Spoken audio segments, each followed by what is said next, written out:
Hi, Karen Rock Carter here. Welcome to Feng Shui Story Time. This is where you can pick up some Feng Shui tips based on the stories of my clients and my consultations.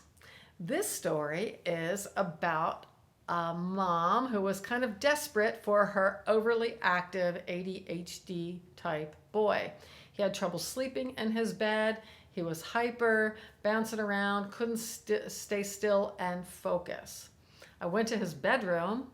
you know, uh, you know, kids have everything in their room, right? They got their office, their homework station, their bedroom, their play space. So there's a lot of action next to sleep, next to mental activity. They usually have like it's the one room house where they've got like all their rooms in one room. I, if it's possible, if we could separate that, that would be awesome. Get the study space to be somewhere else in a more powerful position. Go to moveitwithkaren.com if you don't know what I mean with the armchair position of the bed and the desk and so forth. Hopefully, get the loud, frenetic toys out of the sleep space because there's such a active item right next to a sleeping item. It's kind of like if we put a treadmill or an exercise bike right next to your bed. It's just incongruent, right? Okay, so this boy in particular, he had all these superheroes, I think they were the Marvel characters, all over his room.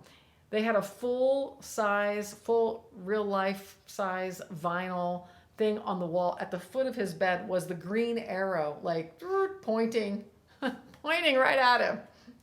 I was like, oh, well, I don't know if I want to sleep there either with this green arrow pointing the arrow right at me. Then they had like Thor's hammer. It was like a three-dimensional thing that looked like it was in the wall, but it was, it was just designed to look like it had broken the wall and the hammer was in the wall.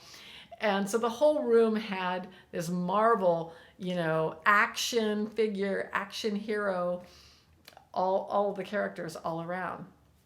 So I thought, you know what, we really need to settle this boy down, give him some groundedness. So we were talking about what else he's interested in, and he liked archaeology, kind of like Indiana Jones stuff. And I was like, perfect, let's really use that. So let's do maybe some earthy type maps. They're a little less active than the Thor's hammer and the green arrow and things like that. So I thought, okay, so let's get some rocks and some things, because he had a little rock collection. Let's like expand upon that, get that out, make it sort of a statement as opposed to just over in the corner.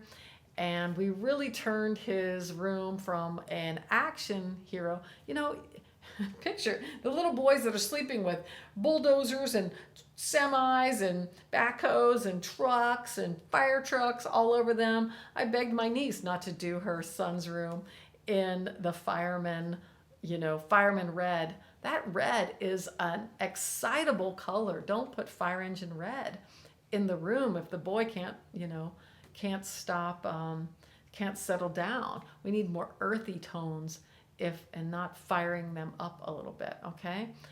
It's also prone to like hot-headedness and anger, that red. A lot of people use that red because maybe their baseball team has that color or the football team or whatever. So try not to do those full saturated colors for the kids' rooms because of some sports team or something. The color is very impactful energetic wise. So if you need my help, I do feng shui consultations virtually. I help people with their interior designers. I come to your house and do it live and in person, like I did at the Marvel Boys home. And anyway, long story short, after we tricked it out in Indiana Jones kind of style, this explorer kind of a thing as opposed to the Marvel thing, he first night slept great and everything worked out. So it was literally, he was a product of his environment.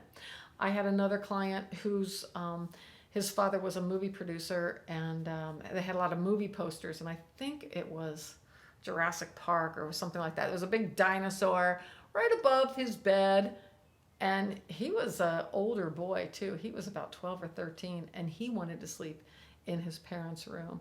And I was like, wow, it really must be challenging in his room. Let's go take a look at it. He was sleeping above the garage, so there was a lot of frenetic energy down here. And then he had the dinosaurs and all these other movie posters. Cool that they were all signed by all the actors in the movies and stuff, but they were a lot of violent and a lot of action posters.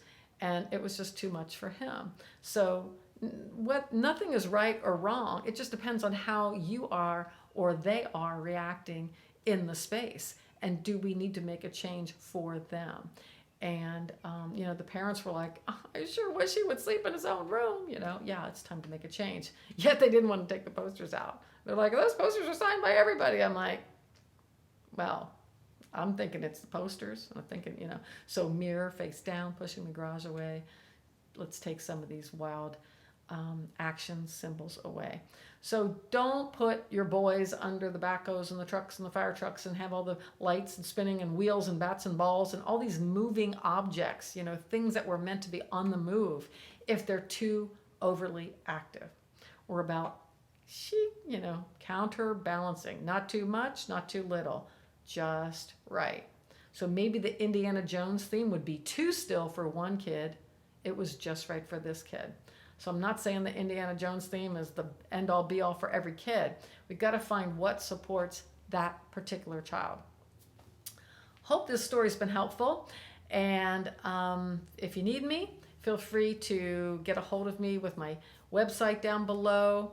And like I said, I do those consultations virtually if you need me. So click the links below. Send any comments below or success stories if you have them. I'd love to hear about them.